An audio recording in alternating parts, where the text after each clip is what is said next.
வணக்கம். ராமர் பாதம் சரணம். பௌர்ணமி நாளன்று இந்த ஒரு வழிபாடை பண்ணி பாருங்க. ஒரு நாள் இல்லை, 11 மாதம் இந்த வழிபாடை தொடர்ந்து பண்ணுங்க. நிச்சயமாக நல்ல வாழ்வில் ஒரு நிச்சயமான ஒரு மாற்றம் உண்டு. பௌர்ணமி அன்னைக்கு சாயங்கால வேளையில் இந்த பூஜையை பண்ணுங்க. பௌர்ணமி அன்னைக்கு பூரண சந்திரன் வரும். பூரண சந்திரனும் மகாலட்சுமியும் ஒன்றுன்னு எல்லாரும் சொல்லுவாங்க. அதனால தான் பெரும்பாலும் மகாலட்சுமி வழிபாடு பௌர்ணமி நாள்லேயே தொடங்குது. அம்பாள் பார்க்கடலில் உதிச்சவங்க. அதனாலேயே என்னவோ அம்பாளோட அம்சமாக தண்ணியை சொல்லுவாங்க. சங்கு, உப்பு இது எல்லாமே மகாலட்சுமியோட அம்சமாக தான் சொல்லுவாங்க. அதே போல் மல்லிகைப்பூவும் அம்பாளோட அம்சம்தான். பூஜைக்கு மல்லிகைப்பூவையே பயன்படுத்துங்க.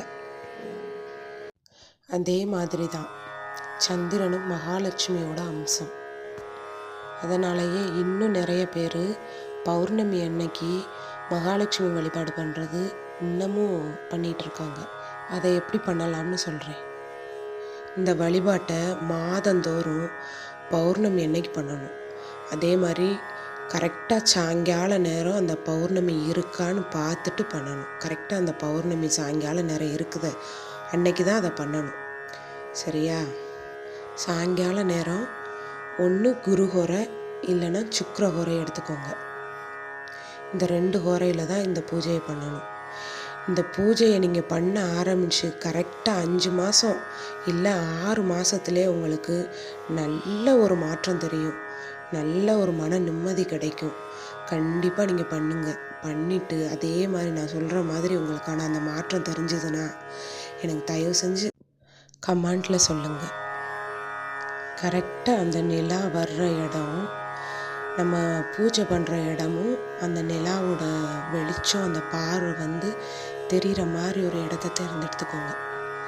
அந்த இடத்துல வச்சு கொஞ்சம் மஞ்சள் கலந்து அதை நல்லா தொளித்து அந்த இடத்தெல்லாம் சுத்தம் பண்ணிவிட்டு, அதுக்கப்புறமா தனி பச்சரிசி மாவு அதை வச்சு ஒரு நட்சத்திரம் மாதிரி ஒரு கோலம், சின்ன கோலம் போட்டுக்கோங்க. அந்த கோலத்துக்கு நடுவில் கொஞ்சம் மஞ்சள் குங்குமம் வச்சுட்டு கொஞ்சம் உப்பு, கல்லுப்பு போட்டு, அதுதான் மகாலட்சுமி, அதனால் அதில் கல்லுப்பு கொஞ்சம் போட்டு அது மேலே அகல் விளக்கு வச்சு அதில் நெய் தீபம் ஏற்றி நல்லா திரி போட்டு எல்லாம் நெய் தீபம் ஏற்றி அதுக்குள்ளே கொஞ்சம் ஜவ்வாதும் போட்டுருங்க. அந்த திரியோட முடிஞ்ச அந்த திரியோட நல்லா தடவிக்கோங்க. அதுக்கப்புறம் விளக்கேற்றுங்க. விளக்கேற்றிட்டு அதுக்கப்புறம் ஒரு சின்ன தாம்பாளத்தில் வெத்தலை பாக்கு, வாழைப்பழம் வச்சு அதுக்கு ஒரு நெய்வேத்தியம் மாதிரி பண்ணிவிட்டு, அதுக்கப்புறம் ஒரு சின்ன தாம்பாளத்தில் மஞ்சள், குங்குமம் எல்லாம் தண்ணி விட்டு நல்லா கரைச்சிட்டு அதில் ஒரு வெத்தலையை வச்சு சின்ன பச்சை கற்பூரம் வச்சு ஃபஸ்ட்டு அந்த விளக்குக்கு ஆரத்தி எடுங்க. ஆரத்தி எடுத்துட்டு அதுக்கப்புறம் அதே தட்டை வச்சு அதே ஆரத்தியை வச்சு சந்திரனுக்கும் அதை ஆரத்தி எடுங்க.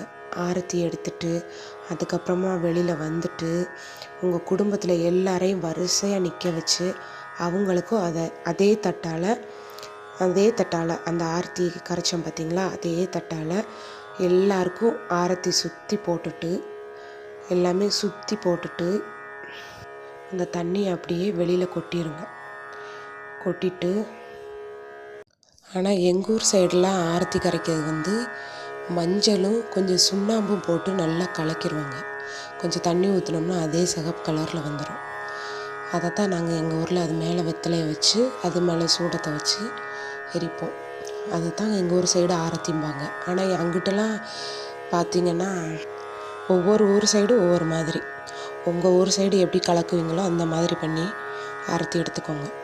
அதுக்கப்புறம் நைட்டு தூங்க போகிறதுக்கு முன்னாடி ஒரு எலுமிச்சம்பழத்தை 4 கட் பண்ணி அதில் குங்குமம் வச்சு எல்லாரையுமே 11 முறை சுற்றிட்டு வெளியில் போய் அதை வச்சு அந்த எலுமிச்சம்பழத்தை ஒவ்வொருத்தரையும் 11 முறை சுற்றிட்டு வெளியில் போய் நல்லா அதை வாசலில் புழிஞ்சு 4 திசைக்கும் 4 போட்டுட்டு ஒரு பச்சை கற்பூரத்தை வச்சு எரிச்சிட்டு அதுக்கப்புறம் வீட்டுக்குள்ளே காலை கையெல்லாம் கழுவிட்டு அதுக்கப்புறம் தூங்கி பாருங்கள். அவ்வளவு ஒரு மன நிம்மதியும் அமைதியும் கிடைக்கும். இந்த பூஜையை கண்டிப்பாக மறந்துடாதீங்க. பௌர்ணமி அன்னைக்கு இந்த பூஜையை பண்ணி பாருங்கள். ஒரு 5-6 மாதத்துலேயே உங்களுக்கு அந்த பூஜைக்கான பலன் கண்டிப்பாக கிடச்சிரும். அந்த மன நிம்மதி முக்கியமாக அந்த பூஜையில் நமக்கு கிடைக்கிறது மன நிம்மதி தான். நிம்மதி இல்லாதவங்களுக்கு இந்த பூஜை ரொம்ப பலன் தரும். இதை பண்ணிவிட்டு இந்த பரிகாரம், இந்த பூஜைகள்லாம் உங்களுக்கு நல்ல ஒரு பலனை கொடுத்ததுன்னா கண்டிப்பாக கமெண்டில் சொல்லிடுங்க. இந்த வீடியோ உங்களுக்கு பிடிச்சிருந்துச்சுன்னா ஷேர் பண்ணுங்கள். அதே மாதிரி என் சேனலை சப்ஸ்கிரைப் பண்ணுங்கள். இதே மாதிரி உங்களுக்கு ஒரு ஆன்மீக கதைகளும் இந்த மாதிரி ஒரு பூஜை, இந்த மாதிரி இதுக்கு உங்களுக்கு திரும்ப திரும்ப கேட்கணுன்னா என் சேனலை கண்டிப்பாக சப்ஸ்கிரைப் பண்ணுங்கள்.